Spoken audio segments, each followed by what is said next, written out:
Live Formula One.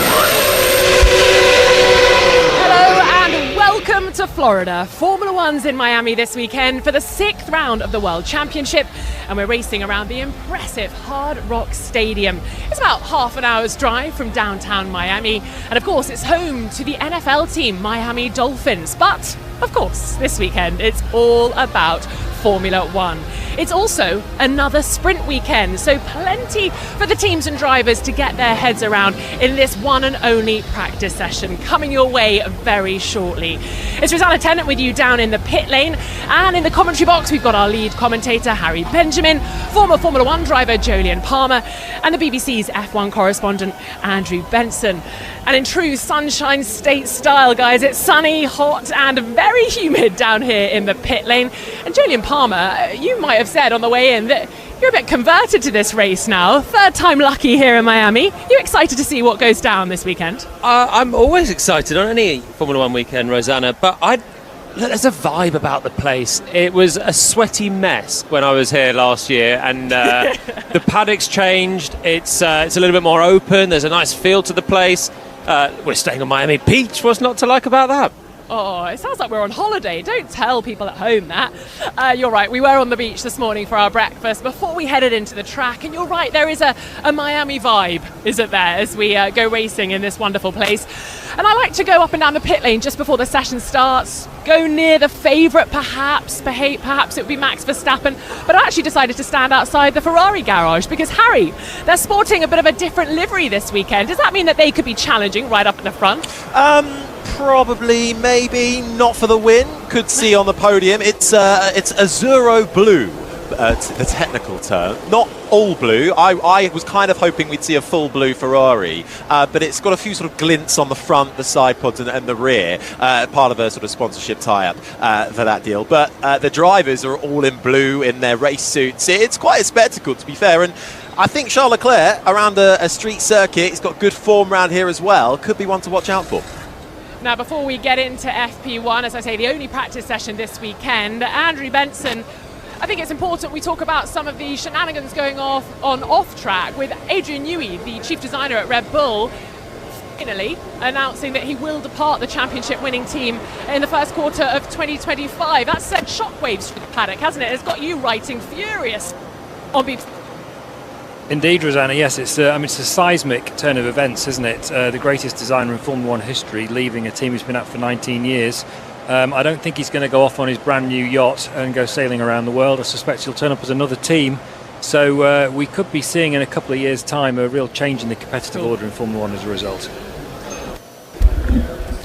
Well, we're just a few moments away from getting the first practice session underway. First and only practice session that we'll get. Of course, this is the second the second sprint race that we'll have this season, back to back as well, Jolyon. So we're only one practice session. Actually, this is a track where a lot of teams, particularly McLaren, have brought a lot of upgrades, but they only get that one practice session to trial them out. Yeah, it's a risk. McLaren have bought a raft of upgrades, new suspension parts, new floor, which we know is the critical part, new front wing, and they're pretty bullish actually with their approach. Now, because it's a sprint weekend, there is only this 1 hour of practice. It's going to be critical, and we should also say that Norris has the full upgrade package, Piastri has not. So there's a split which we saw last year. We've seen that again at the start of this year. But yeah, speaking to members of the team, they quite like it. There's a load of updates, all to try and improve the downforce, the airflow. And this was a circuit they were pretty woeful on last year. How times have changed this year. They're hopeful, confident of fighting right at the sharp end, but they need a good practice. Yeah, I've just been speaking to Andrea Stella, Jolyon, the team principal at McLaren. He described this upgrade as slightly smaller than the one in Austria last year. I pointed out to him that the Austria upgrade was worth about a second a lap. So what did he mean by slightly smaller? And he said, it wasn't a second lap in Austria, it was about a second lap over Austria and Singapore upgrades. I'm not sure he's absolutely right with his numbers there, but who am I to argue with Andrea Stella? But that suggests, as you say, that this is really quite a major step forward from McLaren. But we should just hold our horses a little bit, because one of the McLaren's weaknesses is slow corners. Obviously, a lot of slow corners on this track. And Stella was saying that it's going to take another upgrade to address their weakness in slow corners. But this rhetoric is played out all the time. they're not even that bad in slow corners. They're not as competitive as they are in high-speed corners, but there's a lot of slow, fiddly, horrible corners in China, and Lando was second in the race. They're not bad in slow speed, but that is a comparative weakness. But yeah, they're very bullish, and it'll be interesting to see as they head straight out onto circuit if they have to get a clean session to get a bit of an understanding. But it transformed them last year in Austria from pretty much the back of the field to podium contenders regularly. It certainly did. The green light is on at the end of the pit lane, and free practice 1 is go. 59 minutes and 28 seconds remain. Straight out on the track was the Haas of Kevin Magnussen, followed by the Alpine of Esteban Ocon. Then those two McLarens with upgrades, Piastri and Norris. Should say pretty much every team has brought upgrades with the exception of Ferrari and Alpine. Andrew, let's just set the scene briefly, because this is another sprint weekend. Now, if you weren't with us in China, there has been a slight change to the setup of the sprints. Could you just talk us through it? So yes, it's different from last year. Basically, the new format is we get this practice session as normal, and then the sprint, the whole sprint thing is dealt with before the whole Grand Prix thing. So instead of having Grand Prix qualifying on Friday, then a sprint day on Saturday, it's going to be sprint qualifying this afternoon, and then the sprint tomorrow morning, or the first thing tomorrow, I should say, because it's not actually the morning, either in Miami or in the UK. Then Grand Prix qualifying after that, and then the Grand Prix is normal on Sunday. Well, cars out on track then, and it is a tricky circuit. Let's hear from Norris. Something doesn't feel right. It's much harder to turn right than it is left. It's really easy to turn left and really hard to turn right. Okay, understood.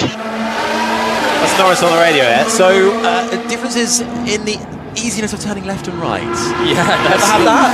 I don't recall it. It sounds like a steering rack issue or something for Norris, as he has a little weave down the back straight, and he'll get on the brakes for the final corner. And will he dive into the pits or start a flying lap? Still having a bit of a play with the steering just to try and get some feeling. And yeah, he peels off to the right-hand side. He's going to flash past us and amble past us, really, and come into the pits. We've just literally had said they need a...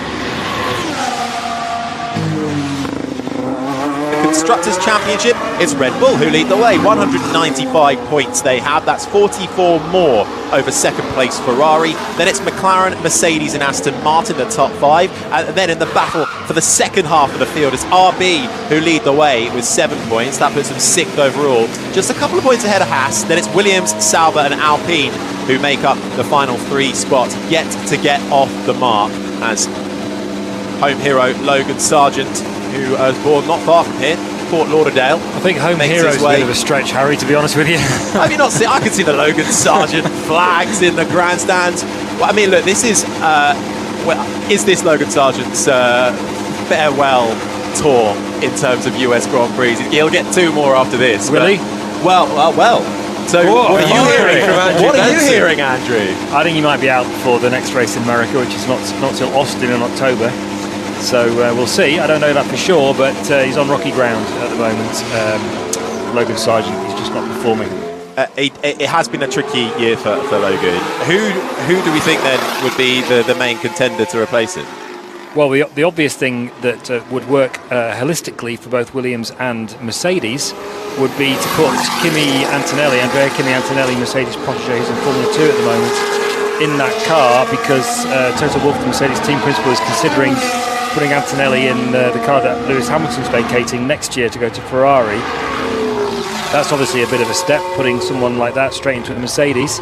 Not that Mercedes expects to be competing for the championship next year, but obviously sort of 2/3 of a season in Williams would be a nice way of warming him up for a Mercedes seat next year. It's actually a bit of a madness, though, isn't it? he's bypassed Formula 3, and now he's effectively going to bypass Formula 2. He's done 3 race weekends. He hasn't stood on the podium in Formula 2. And if he's going to be coming in for Logan Sargent, which we think could be imminent, unless Sargent can provide some level of turnaround, which I don't think Andrew Benson's holding his breath for at the moment, then he's going to go from effectively like Formula 4 level to Formula 1 in the space of months. He's got a lot of preparation driving the Mercedes F1 car, the old car, and he is, a very bright future talent, but that will be some Kimi Räikkönen 2001 style of rise. Well, this is Toto Wolff's sort of almost redemption. Here's Piastri first. Steering feels quite heavy. Oh dear. Copy. Heavy, but the same both ways, Oscar, is that correct? Yes, correct. So Oscar Piastri also then with some steering issues. Okay, so Norris remains in the pits, having just done the outlap, and that's why the radio message back to Piastri then was, is it definitely the same in both directions? Now, McLaren, amongst their other changes, have changed the front geometry, the front suspension, and I wonder if it's something linked there that has been an issue then for Lando, and Piastri radioing a similar message. Charles Leclerc, with an issue in his Ferrari, has had to come to a stop, pulled in on the inside. The car's complete, so he's actually facing the wrong way out of the corner in sector 3. That's coming on to that long back straight out of turn 16 all the way down to turn 70. He's trying to do a 360 to turn it around, but he's got stuck right on the racing line. He's rolling back now. Hamilton in the Mercedes has to come to a stop to let Leclerc do his, well, it's going to be a bit more than a 3-point turn, Jolien. He's made a pig's ear of this. Coming out of turn 16, it's a really long straight. I don't know how he's managed to just loop it there, presumably on the throttle.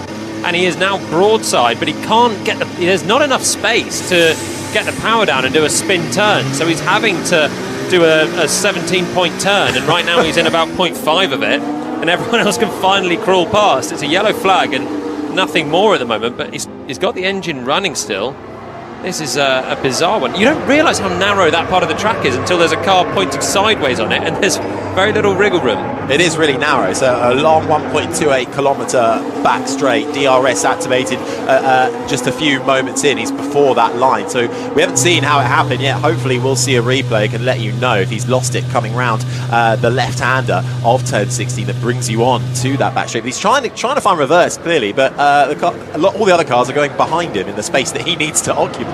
He must have just spun the car, lit it up on the throttle, and how else would he be pointing 180 degrees the wrong way on that part of the circuit? But it's so narrow. He's done well to do that and not hit the barrier. I can't see any level of damage. Get another shot of it now through 14. It's a left-hander up the hill, bouncing through the fiddly part at 15. Gets to he's just lost it on the apex, really. A little bounce over the curb, and the car's spun. Wasn't going very quick, and that's why he's not hit the barrier. No, it's a lucky escape though for Charles Leclerc, because as he went round the rear wing, so close to hitting the barrier, just about gets away with it by mere inches. Luckily no car was speeding around the corner after him either, and he let it roll back a little bit just to find some space. Red flag now as well, so Leclerc's still stationary down there. He's now lost the engine. The car will be overheating with the amount of time he's down there, and he lost the car at the apex, very low speed. He's at inches from just snagging the rear wing on the wall as it came through. But then you can't really drive backwards towards the apex. It was a really sketchy part that he actually stopped the car in. Blind corner for everyone else. It's a street circuit in effect. And so no one would see him around the corner. So he didn't want to drive backwards to get some momentum to do a spin turn, which meant he had to just try and navigate around in whatever way he can, still in the car, visor up. 1 hour of practice, and this is not good for Leclerc either. Yeah, and a red flag in practice. The clock still counts down as Charles Leclerc then, car off, climbs out of the cockpit, now wearing his all blue Ferrari race suit, puts the steering wheel back in, and everybody else who is still out on track making their way back towards the pit lane. Verstappen with the fastest lap time up until this red flag period, half a tenth clear of Hamilton, Perez, Magnussen, Piastri, the top five. So I don't understand why the engine was running and he seemed to be able to move the car, and then he's had to get out of the car. And then, because you'd think if the engine goes off, he can restart it on the KERS system. Why can't he just restart it now that there's a red flag? It was a slightly farcical situation. All the cars were coming past him, but they were not going to get laps done because he was in the middle of the road. So it was like, why didn't they just... The red flag's the right decision, but to solve it, but I don't get why he's out of the car. Well, I wonder if it's temperature related. When you're stationary for so long, then it's a hot day anyway in Miami, where nearly 30 degrees air temperature. You're sitting there stationary, and you're getting no cooling to the car, just slowly cooking it, and reliability concerns then become an issue. And I wonder if he's also... The other question is, has he not managed to find reverse, and he's just pitched nose in towards the wall and he's not found reverse? He was reversing at one point. I think he was rolling, wasn't he? I don't know. Either way, this is a disaster for Leclerc. 1 hour of practice and he's not really going to be in it. He's on one flying lap, and this was a circuit he crashed twice on last year within one flying lap on the second push, and he's dropped the car again, not hit the wall by luck. This is not what Ferrari needed. No, he's had a top 4 finish in the opening 5 races of Charles Leclerc, but his Miami Grand Prix weekend not getting off to the best of starts. Good time then to check in with our pit lane reporter, Rosanna Tennant. Yeah, I'm outside Lando Norris's garage down at McLaren, where the mechanics have been working incredibly hard for the last 4 or 5 minutes, and maybe this red flag somewhat negates the disadvantage they were already going to have by missing so much track time compared to the others. But the front of Lando's car is off. I'm standing here just looking at the front wing, just sitting waiting to be put back on. They've had the side pod cover off. All the mechanics desperately searching for the problem. Tried to talk to the team about what's wrong. They say they don't know, and that's why they are pulling the car apart to see what Lando's been talking about on the radio. So interesting time. A front wing as I just get in the way. Mechanics bringing a front wing round for Oscar Piastri now. So lots of data gathering in this session. We know McLaren are bringing upgrades, as Andrew was talking about earlier on in the programme.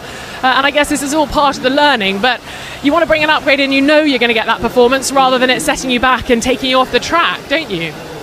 Yeah, you do, especially, at least in Ferrari and Leclerc's case, no upgrades for this weekend, but you just want that track time. Well, this is the risk of bringing upgrades, a huge raft of upgrades, to a weekend where you only get 1 hour of practice.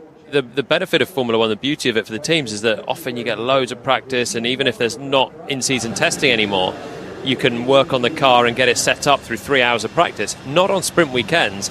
And so for Norris, they needed a clean run. I mean, there's some solace in the fact that it's a red flag now anyway, so if they can get that car fixed and correct their issues, then it'll be no worse off than if it happened, really. But this is not what you need when you're desperate to explore the upgrade package.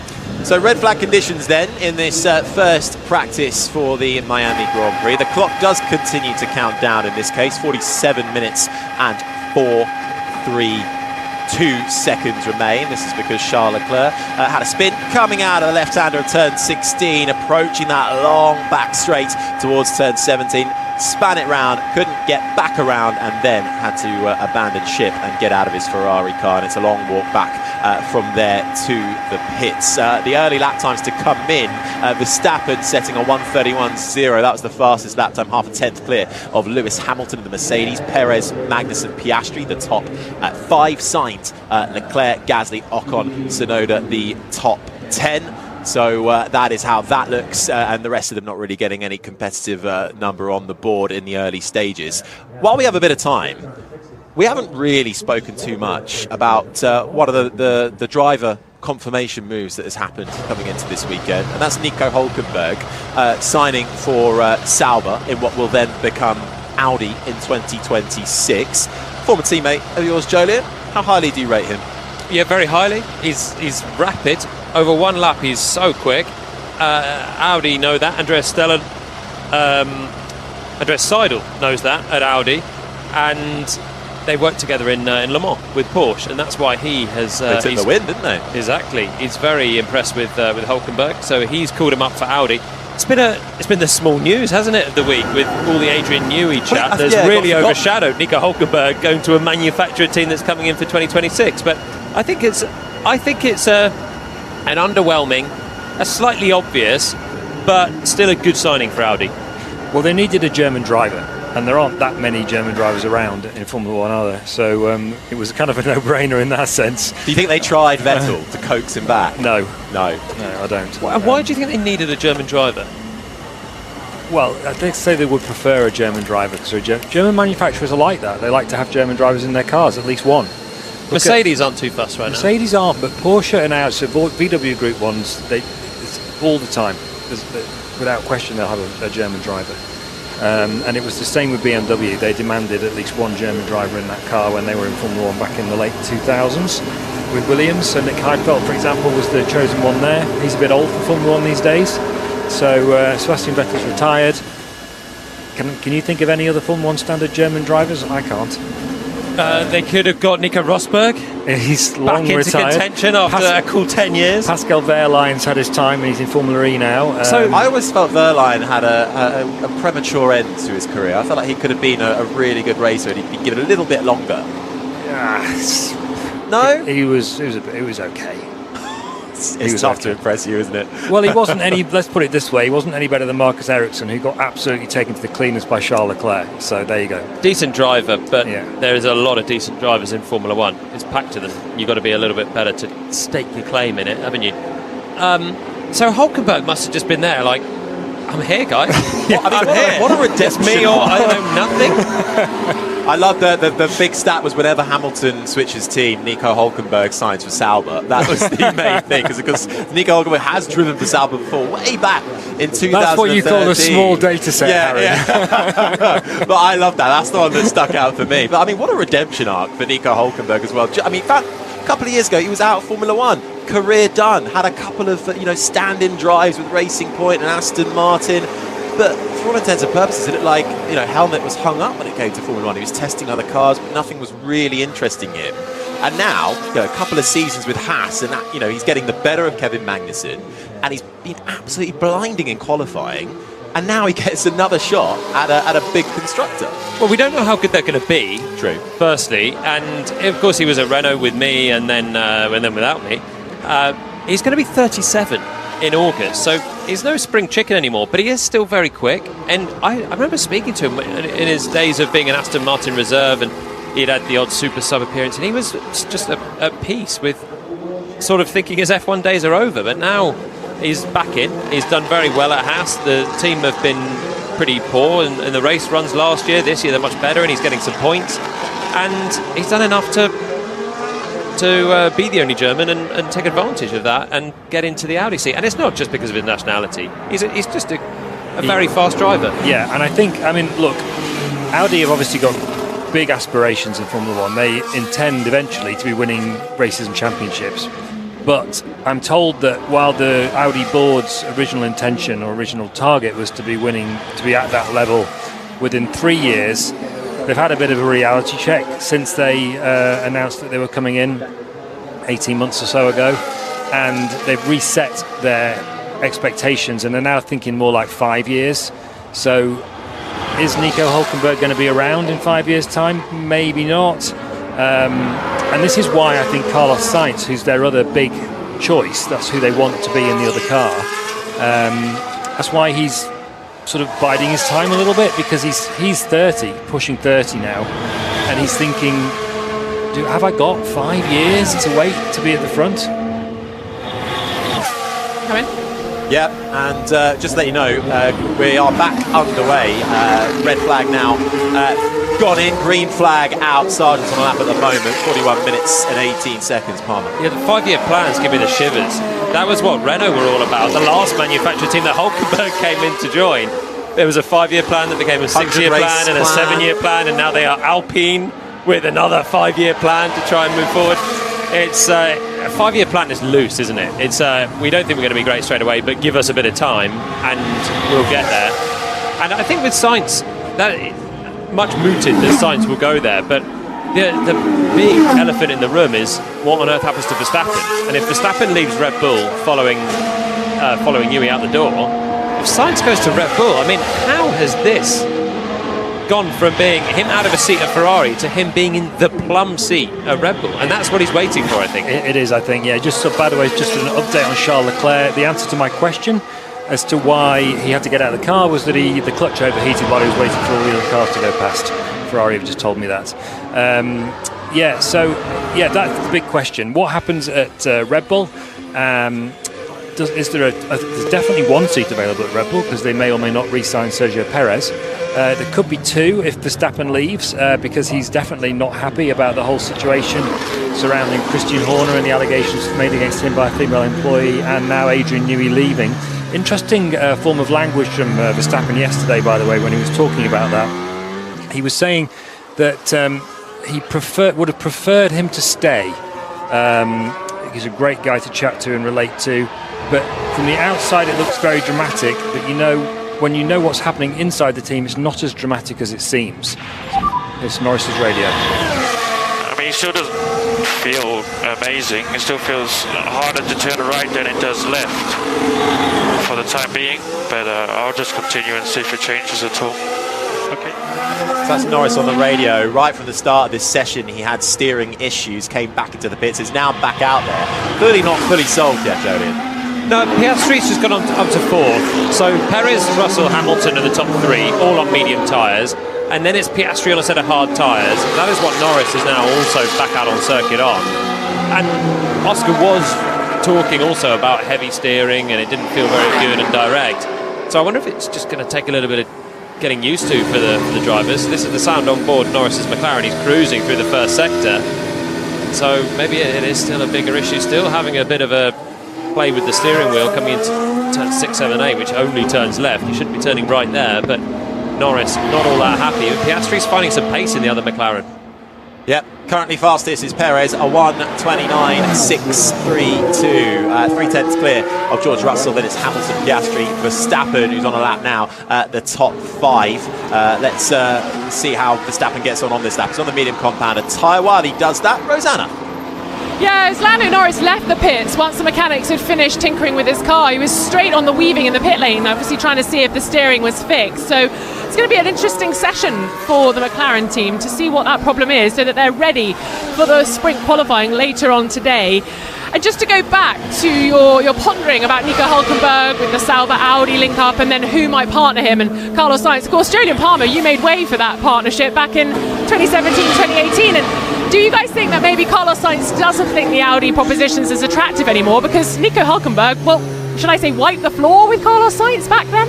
I mean, he wiped the floor with me, and that's why I made way for Carlos Sainz. I was just doing the greater good for Audi to give them a bit of research on a future partnership, really. Hülkenberg, he was quicker than Sainz, though, and that's the thing, and he did beat Sainz to the point that Sainz was actually out of Renault, and that's what I think people forget in all this situation here. But you think Sainz is a race winner. He's the only guy that's won a race that's not in a Red Bull, as Verstappen goes straight on at the final corner. And is he going to be able to spin turn that round? Just about. A couple of attempts at lighting up the rear wheels and he gets going again. Yeah, people are thinking like Sainz is right at the top. Is he one of the best drivers in the field? And he's going to step down to Audi. Yet Hülkenberg is towards the back end of the field. Is he going to sort of come up to Audi? But actually, when they were teammates before 2017, 2018, Hülkenberg was considerably the stronger of the two, and it's easy to forget that when they're at different ends of the grid for now. Sorry, Andrew, just seeing how Verstappen ran wide, just to lock up coming into the final corner. Did manage to get it round, but as Jolyon alluded to, had to get a couple of turns on the steering wheel before finishing off that lap, but ruined and had to go again. Yeah, I was just going to continue my point about Verstappen while we're talking about him spin turning at the last corner. It's very clear that I'm really impressed by Max Verstappen this year, obviously in the car, but also out of the car. He has managed to put his point across in press conferences against facing some pretty tough questions about the situation with Horner and now Newey, without actually saying anything too damaging to the team. You know, the situation with Helmut Marko being out, he put his foot down there. He's not given Horner his full backing. He's made it clear he's not happy about Newey leaving, but he's done it in a very sort of pretty sensitive way, which kind of belies the character traits that people think he has. People think he's sort of very forthright and direct. He's been very measured and quite politically smart when it comes to his comments, but that shouldn't hide the fact that he's obviously we should all be aware that he's not able to, or feels not able to say publicly how he's really feeling about it. And I think given that he's gone as far as he has in public, not wanting to cause too many waves, just imagine what he's actually feeling, what he's actually saying behind the scenes, what he's actually discussing with his dad and his manager Raymond Vermeulen about his future. Those are the big questions. There is clearly a lot going on in the background within that team, and with Newey exiting, it just underlines the bigger question marks surrounding Max Verstappen, but it doesn't seem to be affecting his on-track performances, that's for sure. 34 minutes and 54 seconds remain. Hashtag BBC F1, just on all this Hulkenberg chat. And when we talk about German driver, Jack asks, did Sauber Audi not look at Mick Schumacher? No, categorical no. Will he ever get another chance in Formula One? I think people saw Mick Schumacher for 2 years, and everyone in Formula One thought the conclusion was that guy's not good enough. So there you go. Well, there you go, Jack. Nala Pak says Hulk is a solid, experienced driver. Give him a good car and he will drive it well. Might never be great, but he is reliable. And he does bring a huge amount of experience to a team like Sauber and Audi. And can he finally get a podium as well? And 37, getting towards 37, never had a podium in Formula One. And Audi, if they get it right, could at least be aiming for a podium here or there. And he is the driver, even though he's not got that to his name. You still feel like he'll deliver when the chance is there. It's worth mentioning, by the way, guys, that Adrian, just a few minutes ago, we saw Adrian Newey getting onto the pit wall at Red Bull. Worth mentioning that the Red Bull press release on Wednesday that announced he was leaving did say that he would continue to come to races, selected races this year, and continue to provide engineering support for the team. And why not? Because when he goes to another team, there'll be a whole new set of chassis regulations. So in actual fact, he's not really going to take any of that, or it's not as potentially a sensitive an area as it would have been. And just on when he leaves, people are talking about the first quarter of 2025 as if that might mean April or something. It isn't going to be April. It's going to be within the first quarter. So around about the end of February-ish is the sort of period I've been told. Surely he's checked out of Red Bull, though. He's got, 9 months. Hamilton bouncing over the curb at turn 15. He's on a rapid lap here. Perez is still top of the times, and Hamilton's got a couple of corners to go to try and get right up there. Mercedes having a good start to this session. He's actually up on Perez through 2 seconds, even though he went banging over the curbs. So remember about your point about surely he's checked out of Red Bull. Remember that Frank Williams said about Adrian Newey that he was the most competitive man he'd ever met in his life. Okay, but they're going to win everything this year, pretty much. The championship's already there. And that's not how Adrian looks at things, though. He can put his feet. He can go to the beach now for 9 months, and everything's just in hand. And then he'll go to the beach next year, or more likely, a competitor. And he doesn't need to give them any more tips. Surely now, his work is done. He's created a monster. His brain doesn't work like that. He never assumed. I think this is why they're so good. And I think his culture, and also Christian Horner's, to be fair, has inculcated the entire team. No quarter is given. They focus on absolutely everything. And Newey, we can all see that the Verstappen-Red Bull combination is basically unbeatable and is going to walk to another championship. Newey won't be looking at it like that. He looks at every single day at a racetrack as a new day to get the best out of you possibly can. 2026 is a regulation change looking at the engines. It's still effectively a ground effect era, but without Newey, is Red Bull just going to crumble? No? I don't think crumble. I wouldn't expect it to crumble. But there's a lot. So there's a lot of questions about. He's 50%. The question is how much does Adrian Newey's stardust Yeah. affect Red Bull? That's the question. And this has been behind some of the tension at the team. The sort of second order tension that's led to Newey leaving after the Horner situation is a sort of disconnect between what Horner perceives his value to be to the team and what he perceives his value to be to the team. Because he only spends 50% of his time on Formula One these days. Horner's been bigging up the role of the technical director Pierre Vacher and the team under him, and obviously Vacher is in charge technically, and all the departments reporting to him. But Newey's the guy who comes and gives an idea here and an idea there, and comes up with a concept of the car. Not steers the ship because that's Vacher, but sort of guides the ship when he feels it's necessary to guide it. Okay. And the question is that you can never know the answer to, where would they be without that guidance system radio? Dreaming man.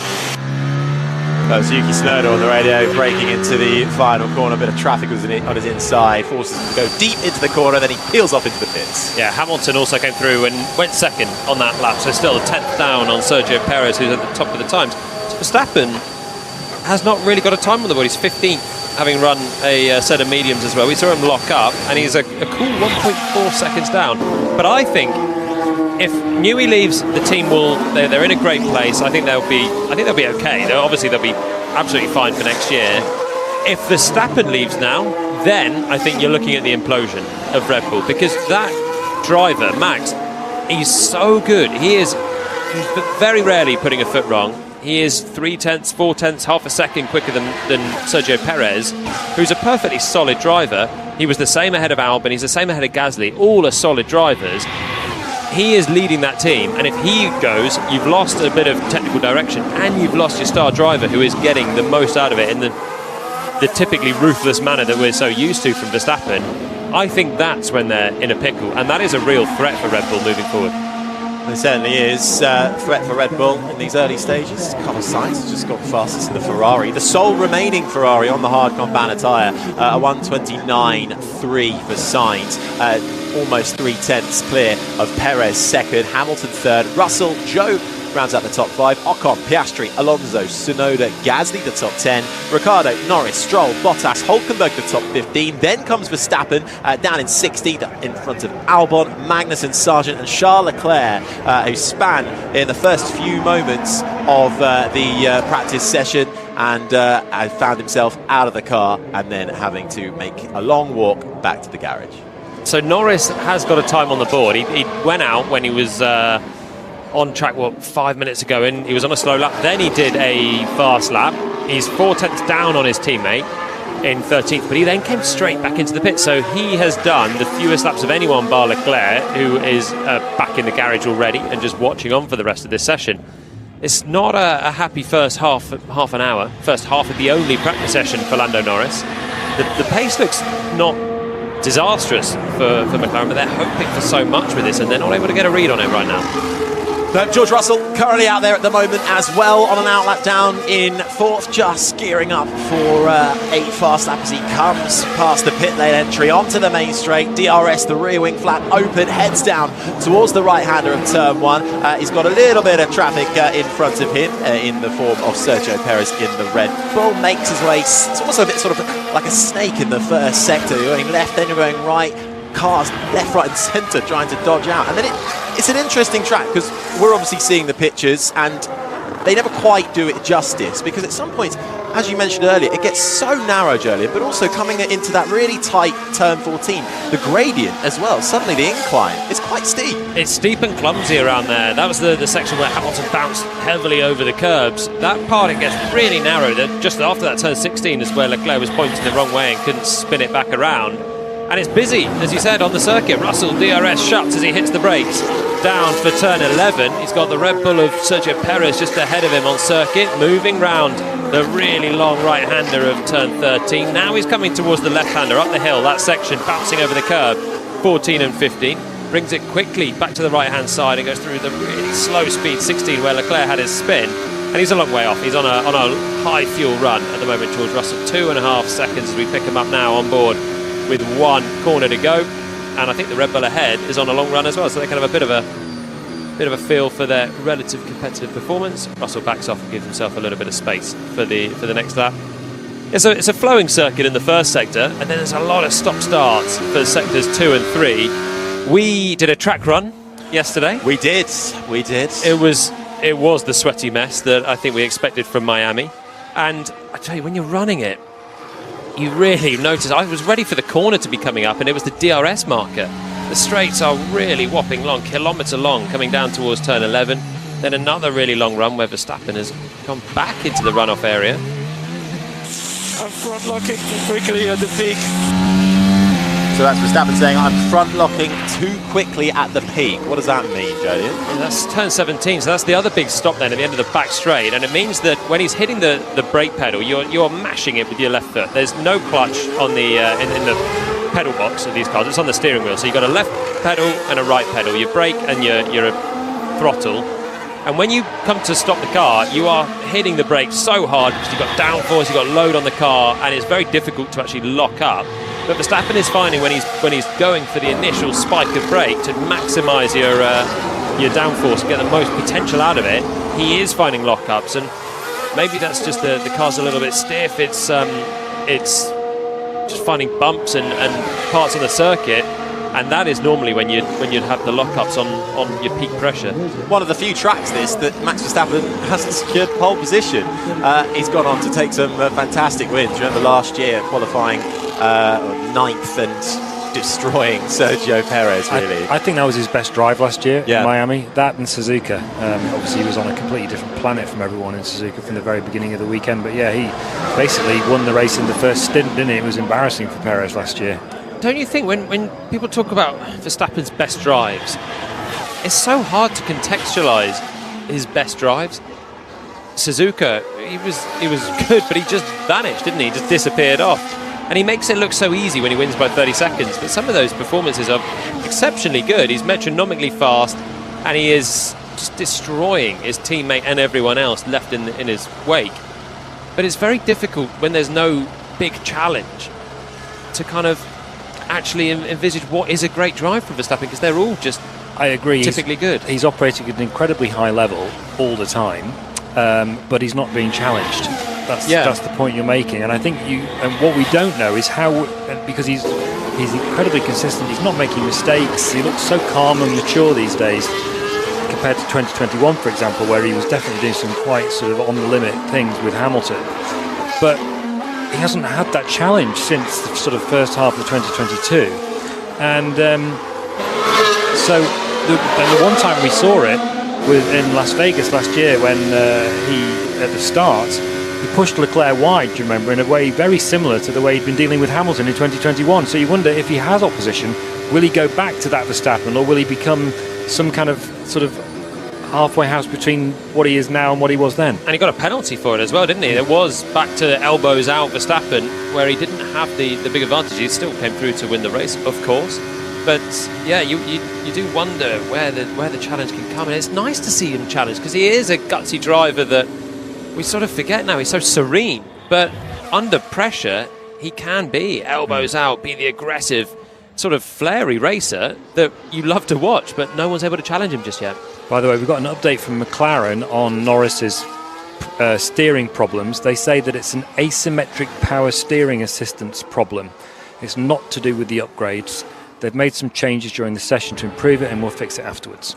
That's a very odd problem. So there's power steering on these Formula One cars. You can set it up as you, with the driver's feedback, how you like. You need it to actually physically turn the car, otherwise with the downforce on the load it'd be so high you'd struggle in the high speed. And sounds like just an electrical gremlin then for Norris. But he has just come through and done a very fast lap, up to 5th place now, just ahead of his teammate by a couple of tenths. That's pretty encouraging for McLaren. 5th place, all of the drivers ahead of him have done a run on the mediums, apart from Sainz, who's at the top on the hards. Yeah, encouraging signs from Carlos Sainz in these early stages, but he is on that hard compound tyre. Fastest lap from him was a 1:29 at 3:31, 3/10 clear of Perez. Hamilton, Russell, Norris, the top 5, just in front of his teammate Piastri.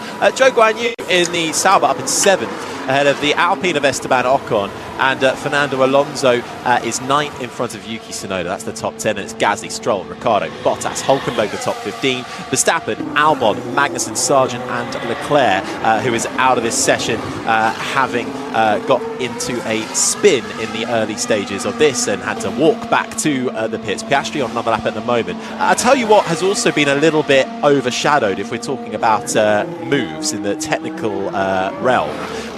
Ex-McLaren David Sanchez joining Alpine as executive technical director, basically having overall responsibility of their new sort of 3-pillared approach that Alpine are doing. Andrew, how significant a signing is that? Because he kind of left McLaren because it felt mutual. There wasn't really, the role he signed on for wasn't really there for him in the end. So David Sanchez is very highly regarded in Formula One. He was the guy who was behind the concept of the 2017 and 2022 Ferraris. Now, if you remember, those were both cars that were introduced at the beginning of a regulation change, and they started those 2 seasons as the fastest cars in the field. Obviously, Red Bull then accelerated, and here we are now. And obviously, in the end, Mercedes got on top of Ferrari in 2017, even though it took quite a long time, and with a bit of help from the team and Sebastian Vettel shooting themselves in the foot. But so he's a friend of Andrea Stella, the McLaren team principal, which is why McLaren signed him in the first place.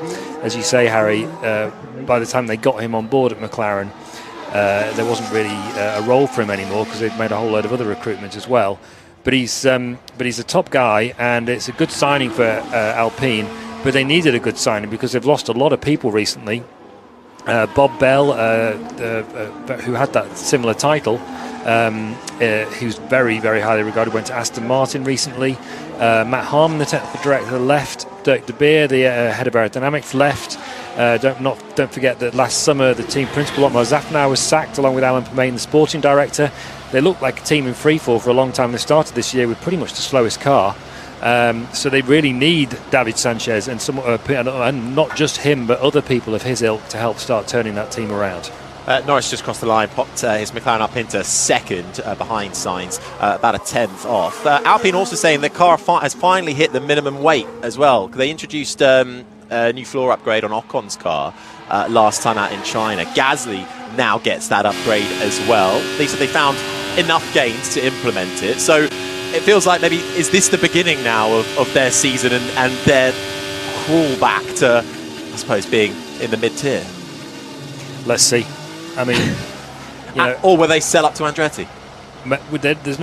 They don't have an intention to do that yet. There's a lot of people in Formula 1 wondering why they don't, wondering what Renault were trying to do with that team. It doesn't seem to have a lot of purpose. And even people questioning the Alpine brand strategy in Formula 1. But that's for Luca De Meo, the Renault chief executive, to decide. And signing David Sanchez, that is a signal of intent towards the future, isn't it? They're not doing that because they're about to sell out and they're trying to line it up for Andretti to take it on and do better. That's a sign of intent. New regs coming around the corner. They'd want to make sure that they're not in this hole that they're in a couple of years' time. And the thing is with Alpine as well, they've got two, I think, pretty decent drivers, both race winners in Gasly and Ocon. They're still in the fight for, 7th in the championship, maybe 6th in the championship, because the difference between the top 5 teams and everyone else is quite big. So you've got RB picking up a few points here and there. You've got Haas nibbling away at 1 or 2 points a race. But if they can find a bit of performance, then they can turn it around quite quickly and still end up 6th or 7th in the championship. And it wouldn't really surprise me if they did that. And if this first horror show of the first 5 races is a little bit forgotten and they end up saving face and could they have a McLaren turnaround like last year? I mean, they really ought to. They're a manufacturer team. Let's not beat around the bush. It's not what their performance level at the moment is nowhere near good enough for their aspirations or their expectations. And they've got themselves in a bit of a hole. And I think Jolyon's right. The drivers are both very solid, but you have to ask the question. It's like you were saying earlier about Verstappen, Jolyon.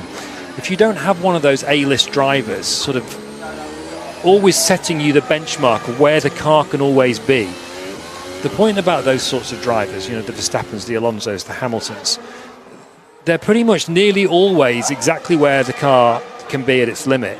People like Ocon and Gasly aren't.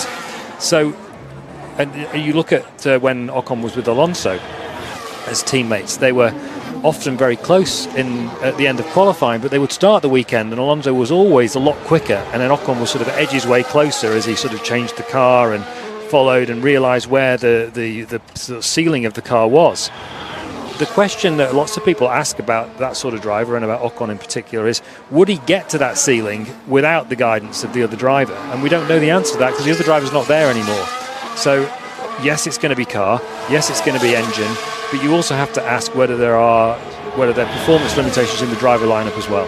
But in relation to the fact that they are Alpine and they're not a top 5 team at the moment, there's too big a gap. So they can't expect to be signing a world champion with 20 years experience and one of the all-time greats. Well, they did have him and they let him go. Well, no, and then they lost one of the hottest young prospects around in Oscar they mentioned Piastri. that one too. So they let 2 slip through their fingers, quite literally. The management has been really poor in the last couple of years. The technical team have done also a poor job. Matt Harmon's left, Dirk de Beer's gone.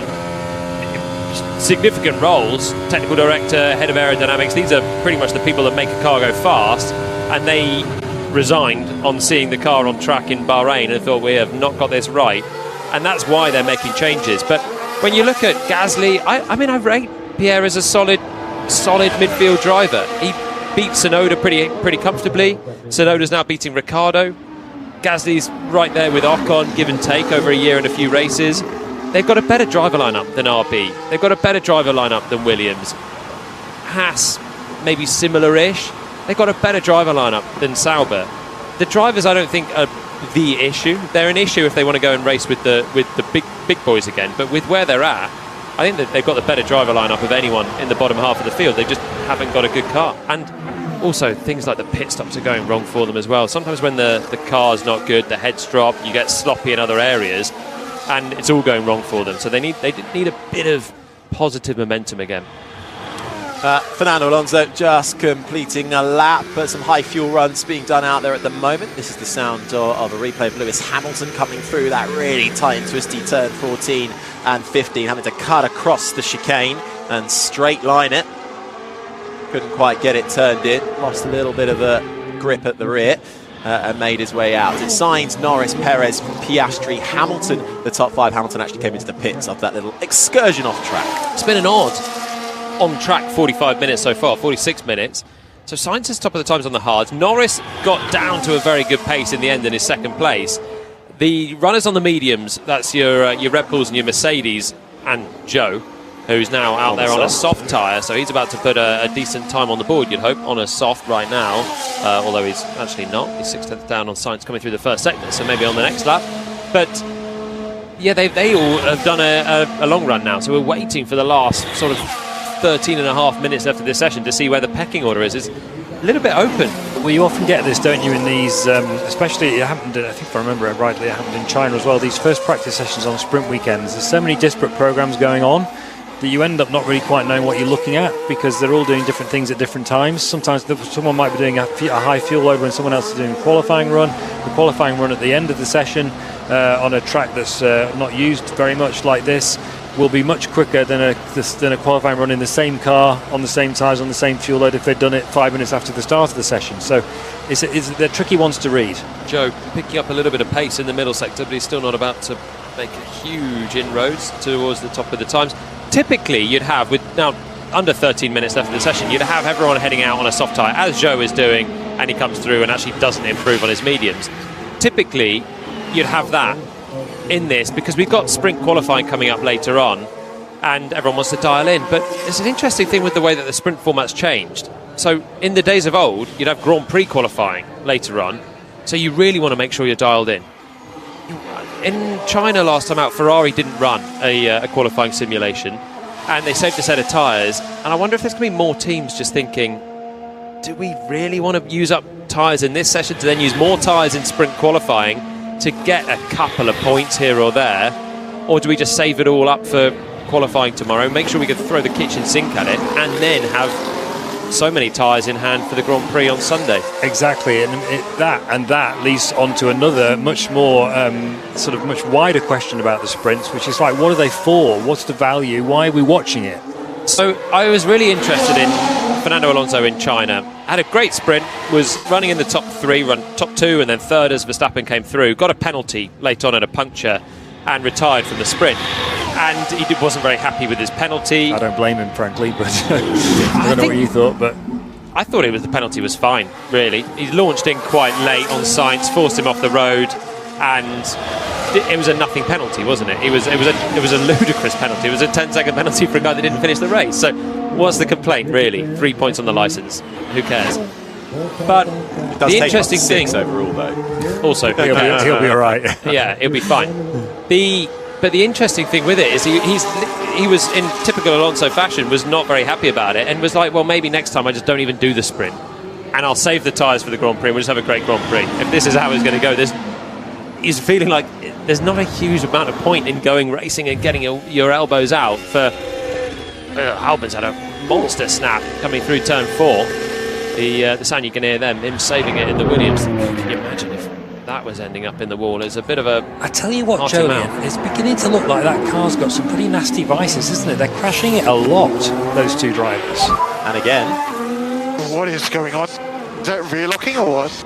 Copy, rear locking. that's Albon then also running wide on the same lap, rear locking on the radio. Albon not happy. Well, he's down in 18th at the moment, and teammate Logan Sargent is actually up in 8th spot, having done a run on the medium compound tyre. But Williams was saying that this might well suit them, this track. Yeah, but when you look at their crashes, they're all very easily explainable. Albon's notorious one now in Melbourne, where he bounced off the curb. He bounced off the curb. It wasn't really a random snap. He just came off the curb and it pitched him into an oversteer, which other people could have done. Sargent then had one in Japan, the next race in practice. Got wide, got on the grass. He wasn't really oversteering there. He just got a bit sloppy coming out of Dunlop and got on the grass. You're gonna go into the barriers. It doesn't First look lap like in it's Japan, he got driven off the track by Ricciardo, Albon. Albon. Yeah, it was a collision. yeah. He put himself in a position to potentially be forced out there, but it was really probably Ricciardo squeezed him off the road. It was a collision. Sargent also went wide at the Degners in that race. Again, a little bit sloppy from Logan, who's under pressure. I'm not seeing that it's a snappy, horrible car to drive, but that lap, it did look it, but he's now come through and gone fourth. Gasly in the Alpine on the softs just gone fastest. The 1:29.1. Sainz was fastest. Now back out there on an outlap, just gearing up. He has also put the soft compound tyre on. So I think we're going to see more and more cars sticking the red rubber on. This is the sound of Verstappen and his radio. That was a gusted tailwind there into that corner there, Max. That's because he ran wide. Was that turn 7 there? But Turn 7, yeah. Just to go back to the Albon Sargent conversation we were having much earlier in the session and Sargent's future, the gap again, 6/10 between Albon and Sargent is becoming quite consistent, which is why I think Sargent's days are numbered. The thing with Sargent, what do they expect? This is the gap always last year, and they retained him. He's not made a step up. No one's expecting him to be right there with Albon, I don't think. And it wasn't exactly a stellar Formula 2 career either. I remember him in his final race in Formula 2 fighting to finish in the top 6 so he could get enough super license points, and that was on a knife edge as well. Yeah, in reality, they retained him because of the backing he was bringing to the team, and they can't be surprised when Albon's still considerably quicker, and on top of that, they've taken him out of the car and crushed his morale as well in Australia. Sound of Sainz just threading his way through the middle sector on the soft compound tyre. He's a 10th up on Gasly. He's currently fastest now, making his way down that long 1.2 kilometre back straight before you get to the braking zone. Touches on the brakes just before the 100-metre braking board, slings it into the left-hander, and then onto the throttle. The pit lane entry to your right, he keeps it planted round the final corner, taken flat out across the line for Sainz. Fastest lap, a 1:28.979. But Russell's going quicker, fastest through the first 2 sectors on his set of soft tyres, so he comes out of turn 17, the final proper corner, and now sweeps flat out through the right-hander past our commentary position, and he goes to the top of the times by just over half a tenth. His teammate fastest of anybody in the first sector. The tyres are going hot. I have no grip to drive on eggshells. And that's Verstappen, who is not happy out there, driving on eggshells, no grip for the man who's down in 18th at the moment. Hey, he's been through the runoff area a couple of times on the braking zone, struggling for peak pressure. Now he's not able to get a lap on the soft. 6.5 minutes left of the session. It's an odd session, this one, for Verstappen. Perez got down to a pace pretty quickly, still in 7th, but he's just left the pits now on a set of soft tyres. We'll see what he can do. He's been better so far. Verstappen yet to get a time on the board. Hamilton hit the brakes for the final corner. He's lost a little bit of time in the middle sector, straightens up the wheel and exits out of turn 17, flat out accelerating past the last DRS line and crosses the line up to 3rd. It's a good day for Mercedes. It is worth saying in that context, by the way, we talked about the McLaren upgrade at the beginning of the session. We didn't mention the Mercedes are the other team with a big upgrade. Also on the floor, they're not expecting theirs to be as big as McLaren's is. They've got more to come in the next few races to add on to it. But it is, the floor is the area where these cars get their performance from.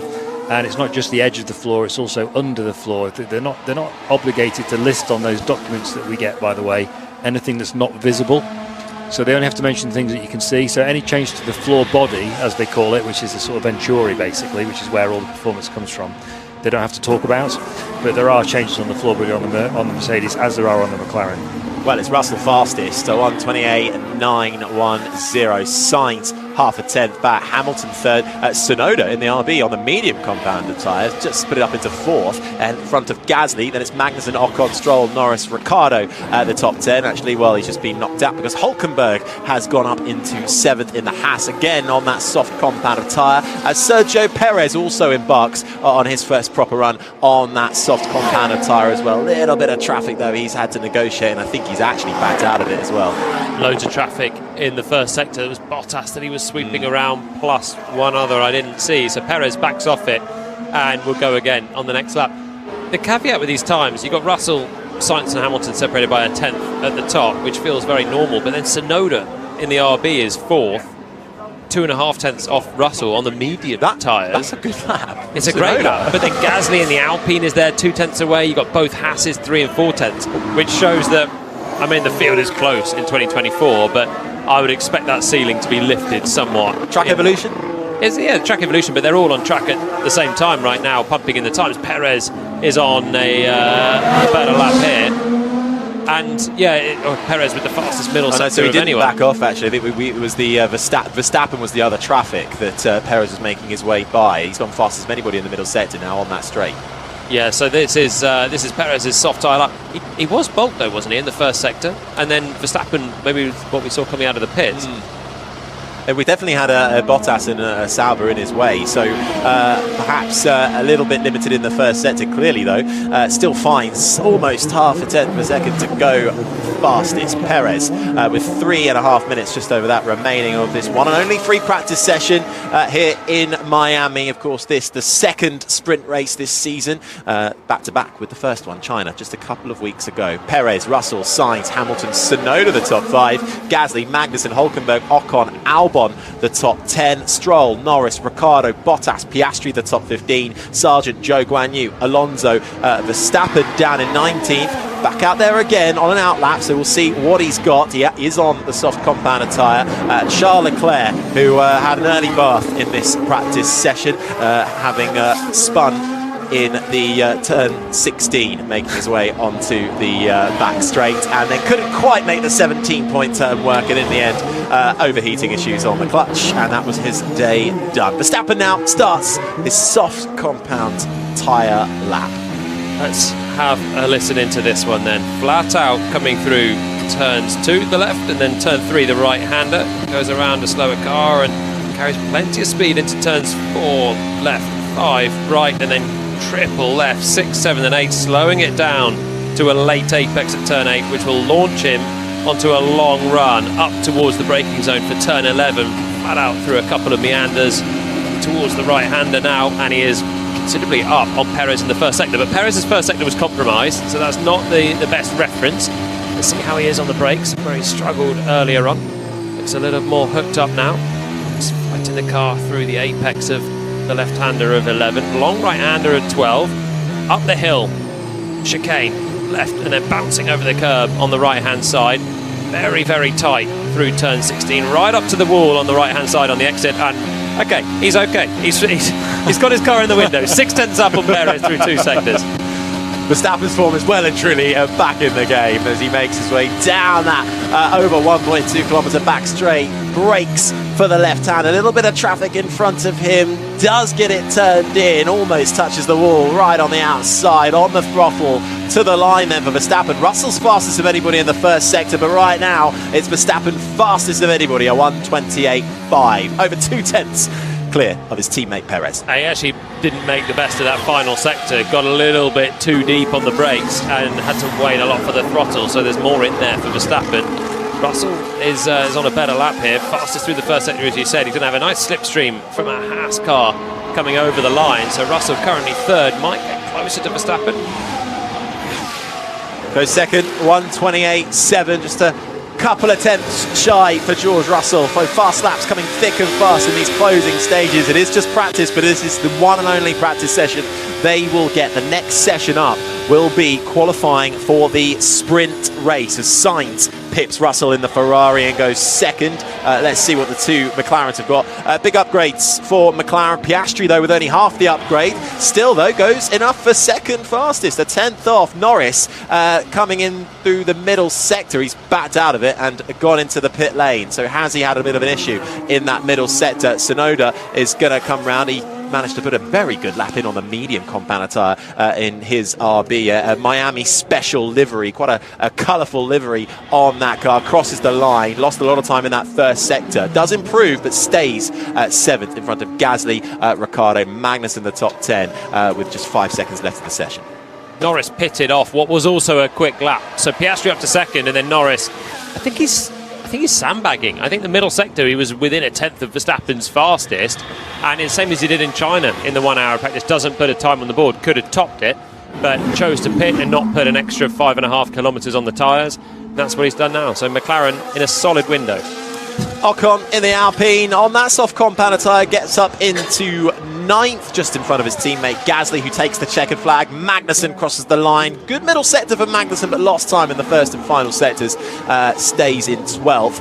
Let's see who else is coming through for a good lap. Nico Hülkenberg just about to cross the line as well in the other Haas. Bit of a qualifying ace Hülkenberg has become since his return to Formula 1 with Haas, with now a Sauber Audi contract in his back pocket. Takes the flag. Can't quite pip his teammate, though, in this practice session, just behind him in 13th. But with a strange session, I think it's fair to say, for this one and only practice session that we will get. Next up will be sprint qualifying, but at the moment, after taking a little bit of a while to find that lap time, it's Max Verstappen fastest at the end of FP1. A 1:28.595, a tenth clear of Oscar Piastri in the McLaren. Carlos Sainz is third. Russell, Stroll to round out the top 5. Then it's Perez, Hamilton, Tsunoda, Ocon, Gasly the top 10. Ricciardo, Magnussen, Hülkenberg, Albon, Zhou the top 15. Norris, Bottas, Sargent, Alonso 19th, and Charles Leclerc with only 3 laps on the board. Couldn't get a competitive lap time in. Will be on the back foot, 20th and last.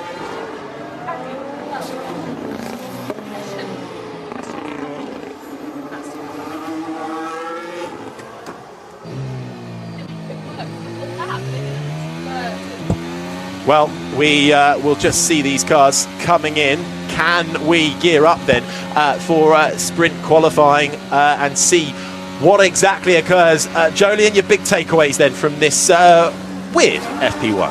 Well, Cal Surprise, Verstappen's going to be the man to beat, and even though we had 55 minutes of thinking there might be a fight on, I still think he's going to be quick. But I'm looking forward to seeing what McLaren can do, particularly. Leclerc obviously is on the back foot. Sainz did a solid job in the other Ferrari, showing a bit of pace as well. But yeah, McLaren, that's a decent start for them, I think, with their upgrades.